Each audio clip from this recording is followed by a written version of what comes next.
Dear student, मैं foreign sir एक बार फिर से अपने यूट्यूब चैनल एफ पर आपका वेलकम करता हूं। ये जैसा कि आप देख रहे हैं फैराडे के वैद्युत चुंबकीय प्रेरण संबंधी नियम, ये लास्ट ईयर भी 3 नंबर के पूछे गए थे और ये इम्पोर्टेंट तो है ही है। और ये कोई ज़रूरी नहीं है कि लास्ट ईयर आ गए हैं तो इस बार नहीं आएंगे। ये लगभग मान लीजिए कि 50 to 60% क्वेश्चन जो रिपीट होते हैं, तो ये काफ़ी इम्पोर्टेंट प्रश्न है और इसे आप देखिएगा। और बिल्कुल सिंपल लैंग्वेज, आपकी ही लैंग्वेज में लिखा गया है ये। तो इसमें 2 नियम हैं। पहला है आपका, ये है आपके, देखिए, फैराडे के वैद्युत चुंबकीय प्रेरण संबंधी 2 नियम हैं, जिसमें पहला नियम क्या है? फर्स्ट लॉ, किसी कुंडली या परिपथ में बहने वाली धारा की दिशा सदैव इस प्रकार होती है कि वह उस कारण का विरोध करती है जिसके कारण वह स्वयं उत्पन्न होती है। फर्स्ट नियम है, ये पहला नियम है। इसे लेंज का नियम भी कहते हैं। यह ऊर्जा संरक्षण के नियम पर आधारित है। ये क्वेश्चन आपसे ऑब्जेक्ट टाइप में भी पूछा जा सकता है। वो पूछ सकता है कि लेंज का नियम किस सिद्धांत पर आधारित है, किस सिद्धांत पर कार्य करता है। तो आपको बताना है यह नियम ऊर्जा संरक्षण के नियम पर आधारित है। दूसरा नियम है हमारा द्वितीय नियम, सेकंड लॉ, ये है, किसी वैद्युत परिपथ में चुंबकीय फ्लक्स के परिवर्तन की ऋणात्मक दर उस कुंडली में उत्पन्न होने वाले विद्युत वाहक बल के बराबर होती है।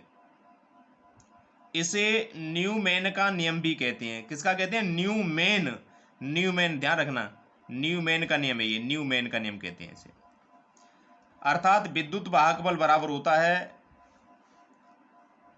चुंबकीय फ्लक्स के परिवर्तन की ऋणात्मक दर के बराबर है। अर्थात E इजकल टू होता है माइनस का delta phi upon delta T होता है। आप इस फाई के बेस में अगर लगाना चाहें तो बी लगा सकते हैं, बी मैग्नेटिक वाला, चुंबकीय फ्लक्स वाला, चुंबकीय क्षेत्र वाला, यानी माइनस का delta phi B upon delta T.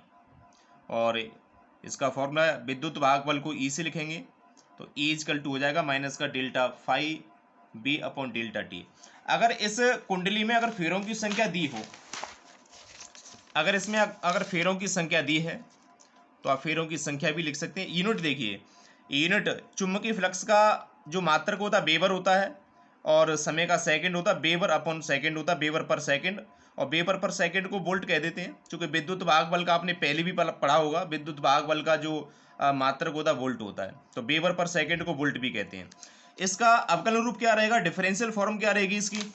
E equal to minus का D phi upon D T होता है। आप फाई के बेस में आप बी लगा सकते हैं, फाई बी, तो माइनस का D phi upon D phi B upon D T होता है। यदि कुंडली में फेरों की संख्या एन हो तो E इजकल टू माइनस का N D phi upon D T लिख सकते हैं, क्योंकि एन यहाँ फेरों की संख्या है, कांस्टेंट है ये, तो इसे कांस्टेंट को आप डी के साथ में भी ले सकते हैं और पहले भी ले सकते हैं। जैसे आप लिख सकते हैं इसे E इजकल टू माइनस का डी, ये एन फाई के साथ में ले लिया हमने, N phi upon D T, और इससे हम एन को बाहर भी ले सकते हैं क्योंकि एन कांस्टेंट है, इससे कोई फर्क नहीं पड़ता है। आप इसे आप अंदर भी लिख सकते हैं और बाहर भी निकाल सकते हैं उसे। तो डियर स्टूडेंट, ये दो नियम है फैराडे के, दोनों नियम आपको याद होने चाहिए। ये 3 नंबर से कम नहीं आते हैं और इस बार भी ये लगभग ये प्रश्न आ ही जाएगा आपका।